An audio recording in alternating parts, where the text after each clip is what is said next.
Ok, vamos a continuar con la parte de entropía. De este análisis que estuvimos revisando de la máquina de Carnot, surge precisamente el concepto de entropía. Esas eficiencias que nosotros pudimos calcular como un cociente de calores, QH entre QC igual a TH entre TC, Carnot las reacomodó de la siguiente manera.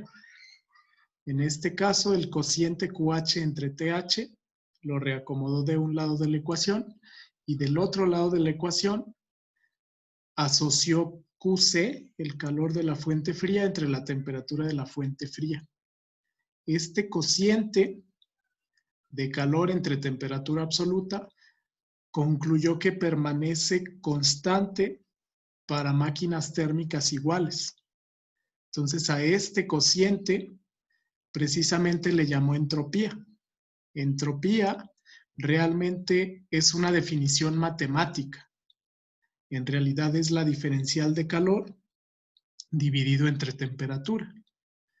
Es meramente abstracto el concepto de entropía, igual que el concepto de entalpía, que recordemos que es la suma de energía interna más el producto presión-volumen. Posteriormente,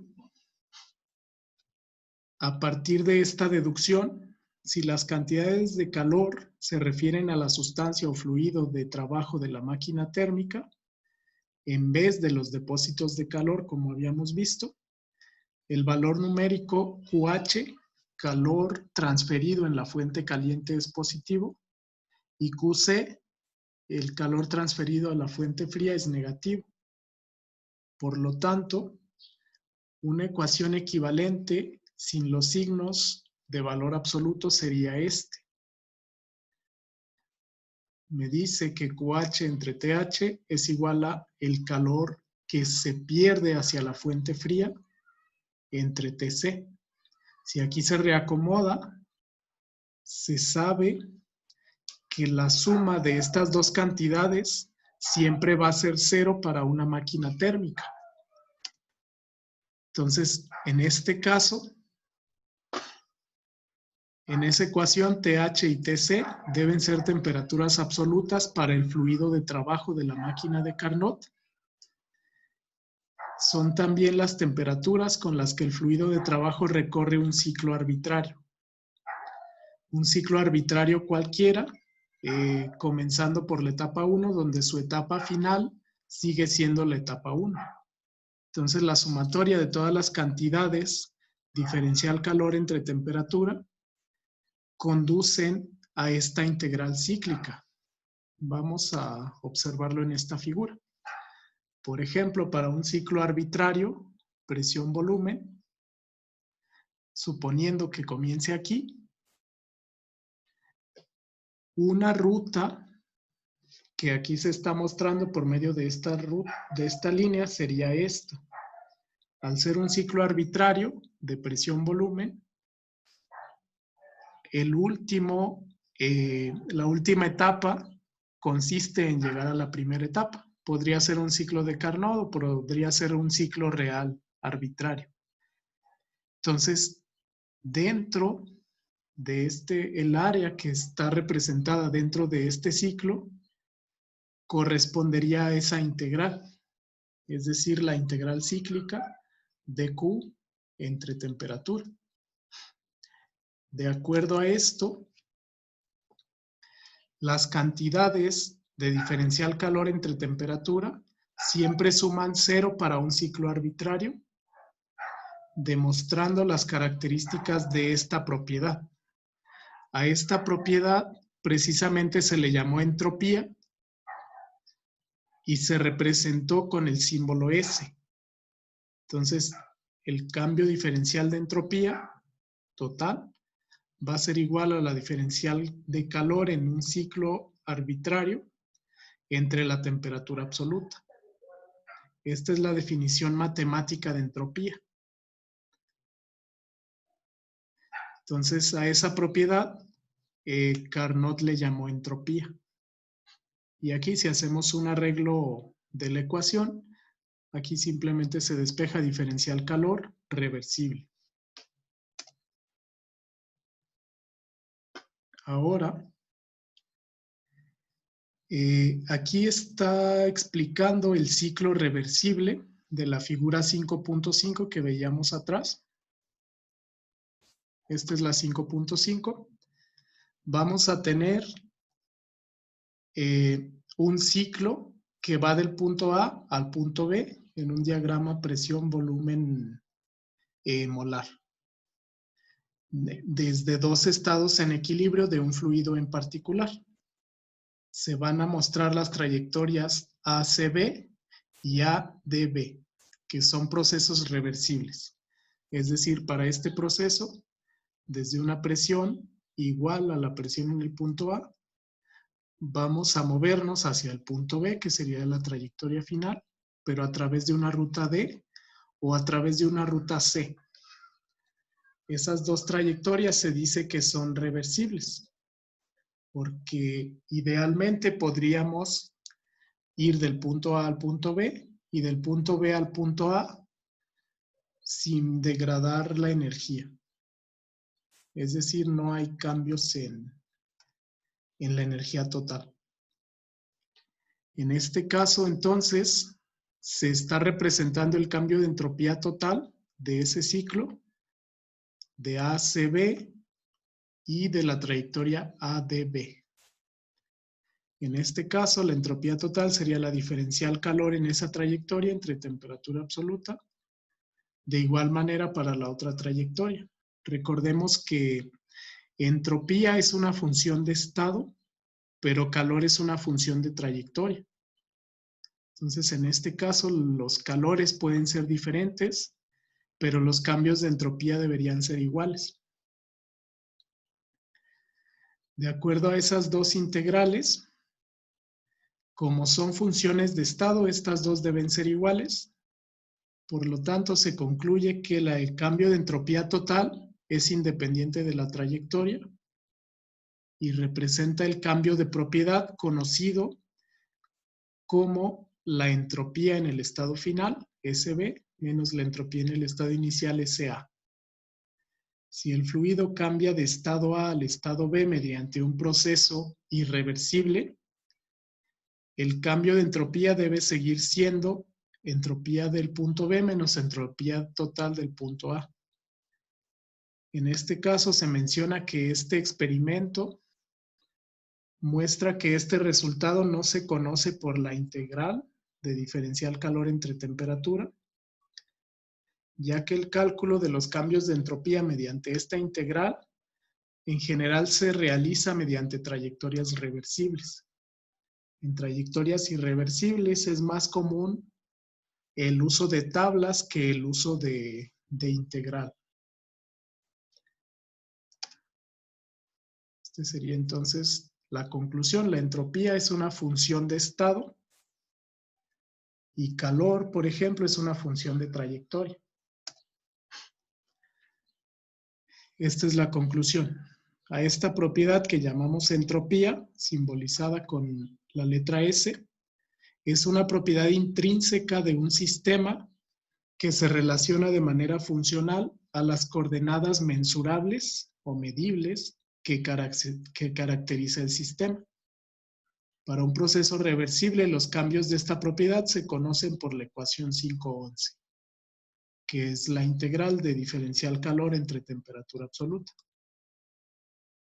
Esa es la conclusión. A continuación se van a deducir algunas ecuaciones generales, como lo mencionaba en la introducción, para los cambios de entropía de un gas ideal. Para un gas ideal se van a combinar principalmente la primera ley, representada por esta ecuación, diferencial de energía interna igual a calor menos trabajo. Esto es PdV. Esta es la primera ley. A partir de esta ecuación, sabemos que entalpía es energía interna más presión volumen. Si se diferencia en ambos lados, dH es igual a du. Aquí sería diferencial presión por volumen. Esa diferencial de un producto se expande como P de B más B de P.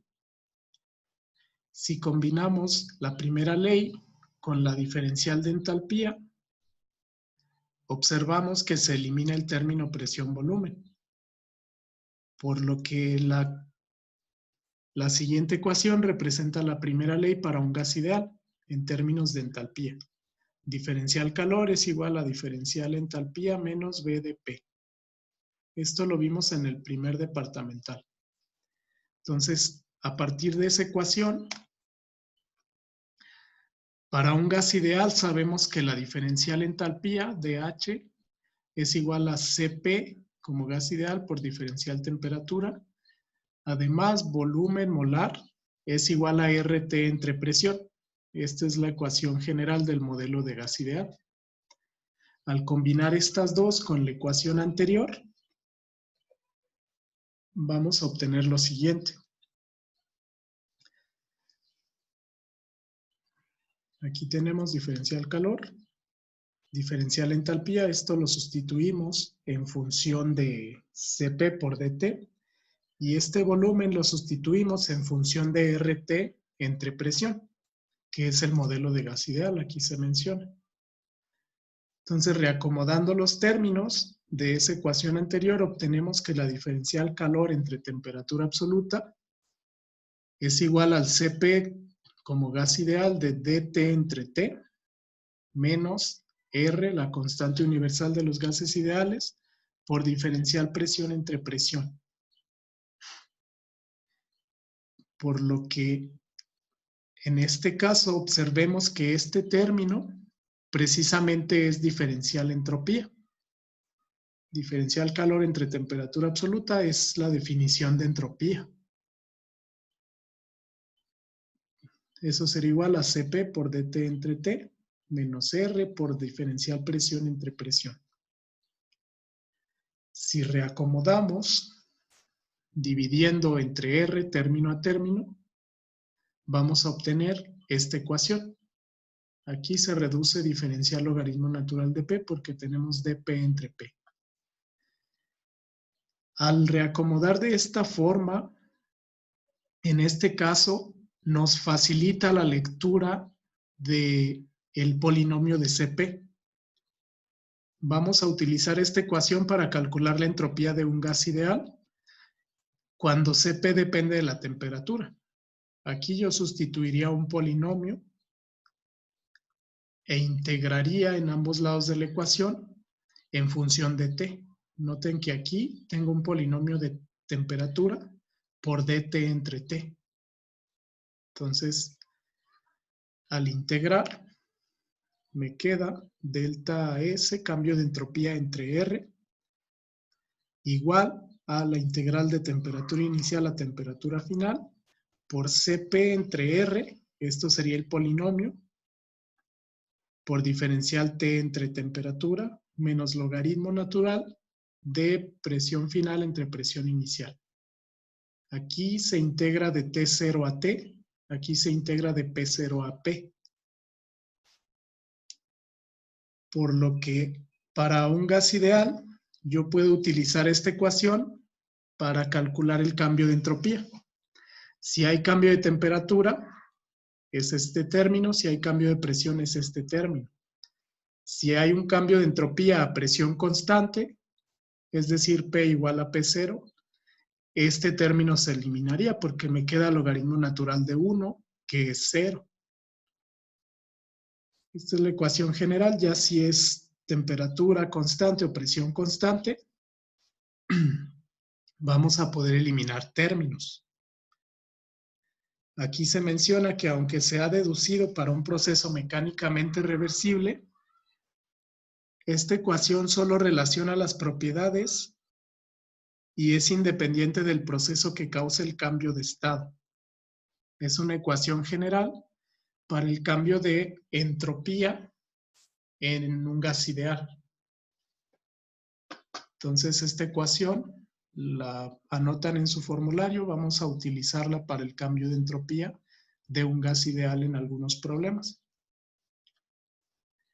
¿Hasta aquí tienen alguna duda?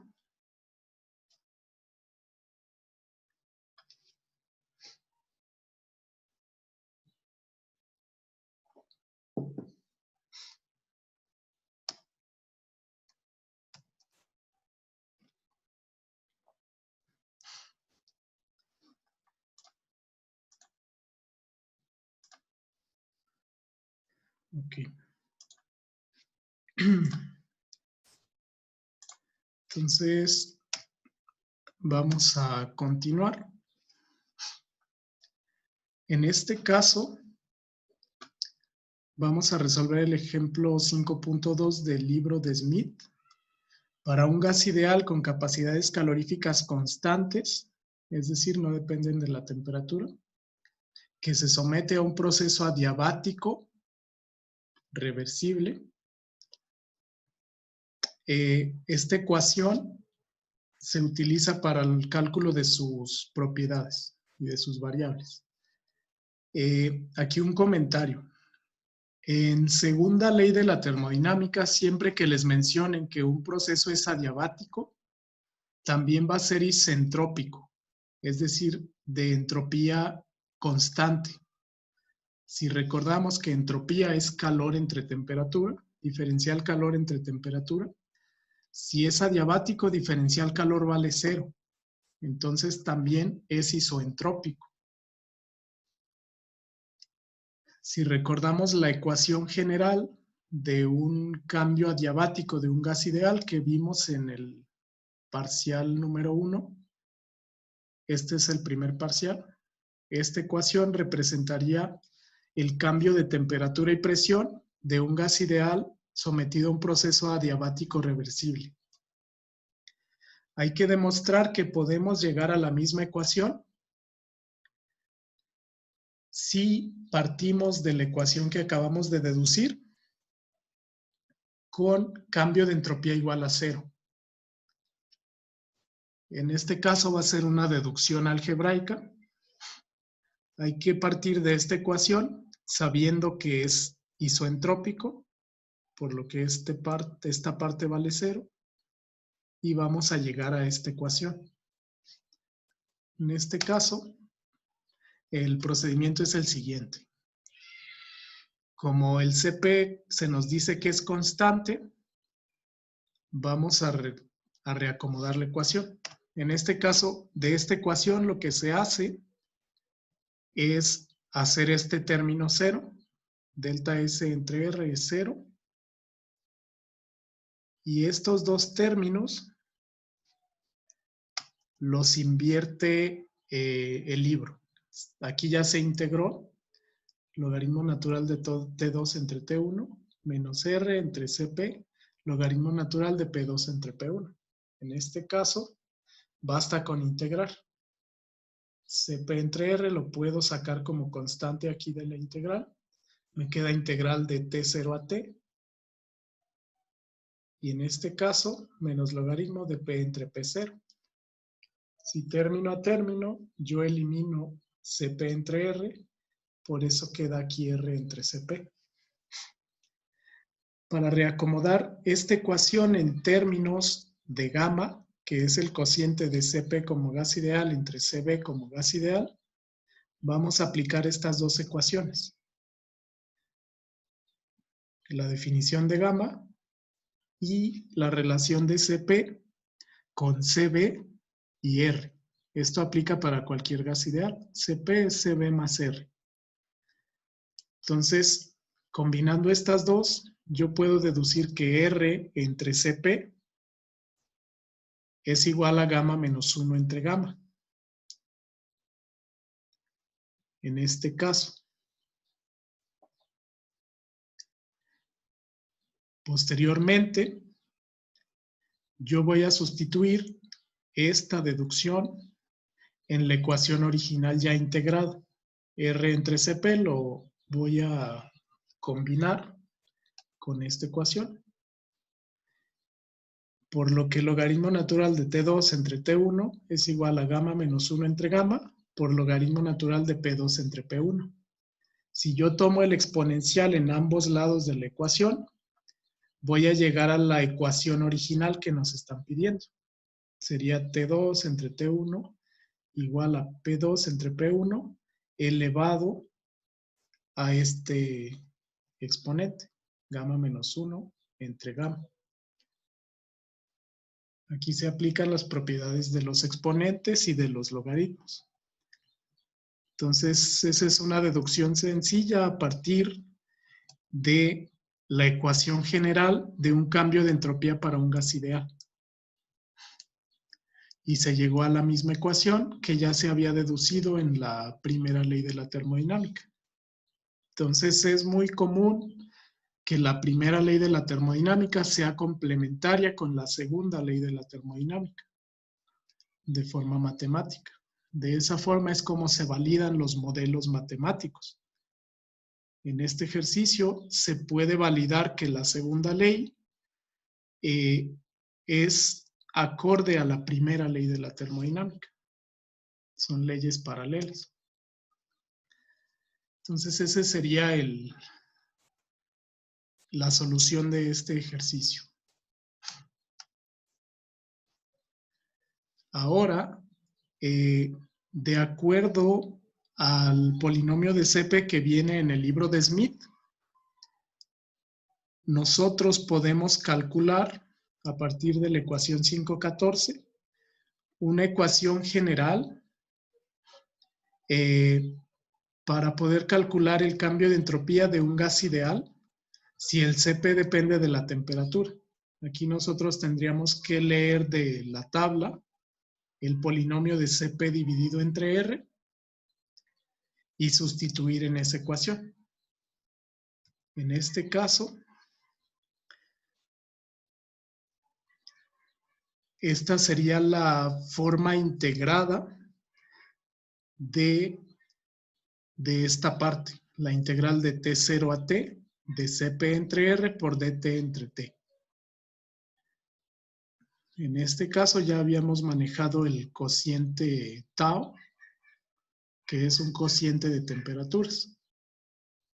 En este caso, ustedes lo pueden aplicar directamente ya como viene aquí en el libro, ya integrado. Estos serían las constantes del polinomio A, B, C y D. Y tau es un cociente de temperaturas, de temperatura T entre temperatura T0. Esto ya está integrado, o si lo prefieren, simplemente leer el polinomio de Cp entre R en la tabla, sustituirlo aquí e integrar ustedes manualmente o en sus calculadoras. Entonces, de igual forma como se calculaba la entalpía integrando ese polinomio, la entropía también se puede calcular integrando ese polinomio, pero ahora por dt entre t. Por lo que de esta manera se puede calcular el cambio de entropía de un gas ideal cuando el Cp depende de la temperatura. Ok, ya para terminar, les voy a dejar planteado este problema para que ustedes lo realicen en su casa.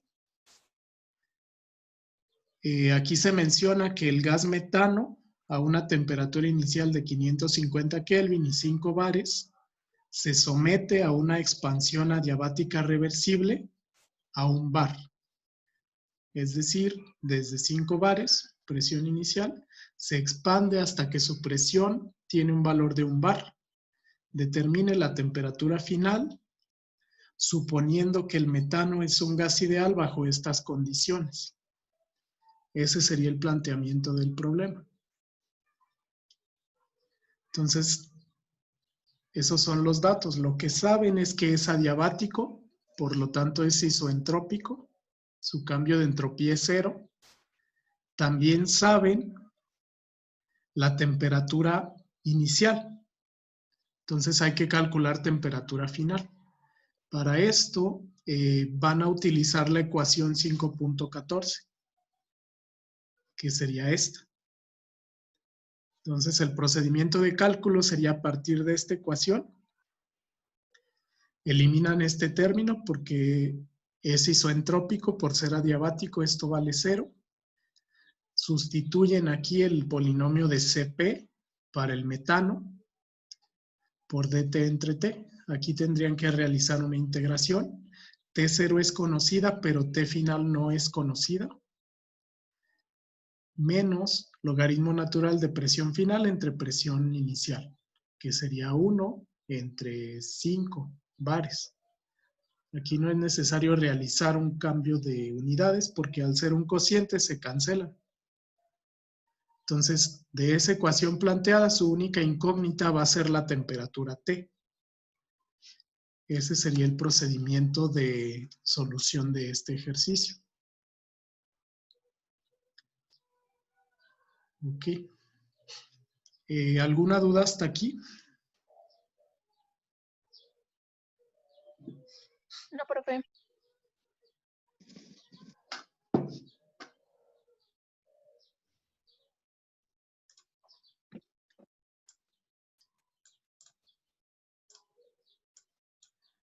Muy bien. Entonces, ese sería un ejercicio para que practiquen. En el fin de semana les voy a subir algunos otros ejercicios para que vayan realizando cálculos y vayan practicando. Entonces, el día de hoy vimos un poco más a fondo el cálculo de entropías de un gas ideal y cambio de, más bien cálculo de eficiencias de un ciclo de Carnot, que es un ciclo reversible. Con esas fórmulas de Carnot pueden calcular en general cualquier máquina térmica, desde refrigeradores, bombas de calor, ciclos de potencia, etcétera. Muy bien.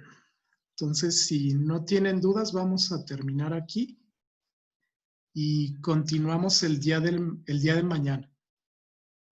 Muy bien, profe, está bien. Gracias, profe.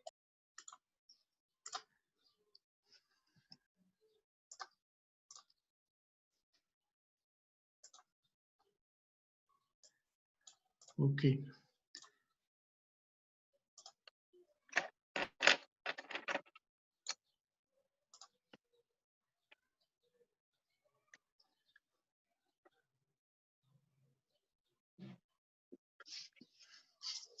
Muy bien. Nos ponemos de acuerdo también para el examen. Sí, profe, está bien.